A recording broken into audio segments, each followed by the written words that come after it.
நீதி போதனை கதைகள். சிங்கமும் எலியும்.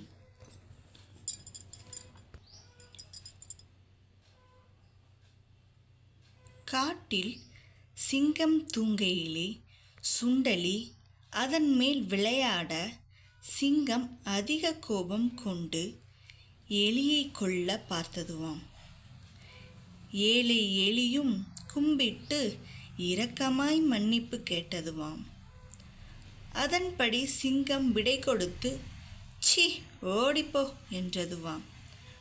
ஒரு நாள் சிங்கம் வளைதலிலே அகப்பட்ட எலி வந்து வளைதனை கடித்து சிங்கத்தை வெளிப்படுத்த சிங்கம் சந்தோஷம் கொண்டதுவாம்.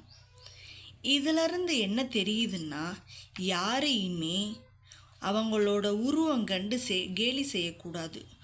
உருவத்தில் சின்னதாக இருந்தால் என்ன, அவங்களுக்குன்னு ஒரு சிறப்பு மதிப்பு இருக்குது. நமக்கே ஒரு ஆபத்து வரும்போது, நம்ம ஒரு ஆபத்தான சூழ்நிலையில் இருக்கும்போது அவங்களோட உதவி கண்டிப்பாக நம்மளுக்கு தேவைப்படும். யாரையுமே குறைத்து எடை போடக்கூடாது. இவங்க தேவை இல்லைன்னு நினைக்கவே கூடாது. பூனைக்கு மணி கட்டுவது யார்? ஒரு பழைய வீட்டில் நிறைய எலிகள் வாழ்ந்து வந்தன. ஒரு நாள் அங்கே ஒரு பெரிய பூனை வந்தது. எலிகளை பிடித்து சாப்பிட்டது.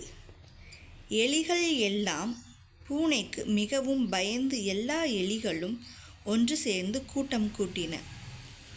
ஒரு பெரிய எலி ஒரு மணியை கொண்டு வந்தது. எலிகள் எல்லாம் சேர்ந்து அந்த மணியை பூனையின் கழுத்தில் கட்டலாம் என தீர்மானித்தன. இவ்வாறு கட்டினால் பூனை வரும்போது மணி அடிக்கும். அப்போது எல்லோரும் தப்பித்து விடலாம் என்று கூறின.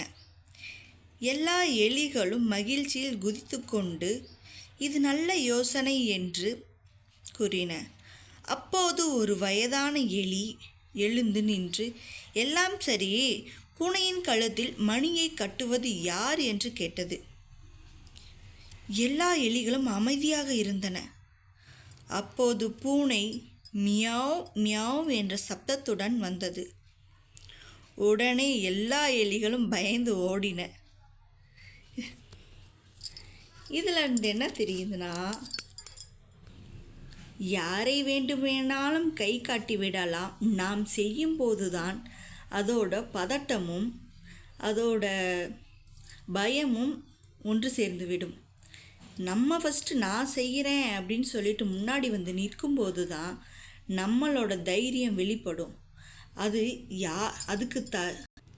அதுக்கு ஃபஸ்ட்டு நம்மளோட தைரியத்தை நாம் தான் வளர்த்துக்கணும்.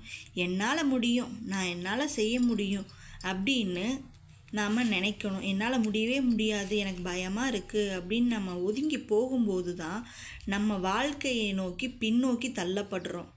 அதனால் எதுக்கும் பயப்பட தேவையில்லை. என்ன ஆக போகுது? நம்ம வேலையை நம்ம பார்க்குறோம், அது நம்ம கரெக்டாக பண்ணுறோம் அப்படின்ற நம்பிக்கை நமக்கு வரணும். அந்த தைரியம் வரணும்னா நாம் பயப்படவே கூடாது எதுக்குமே.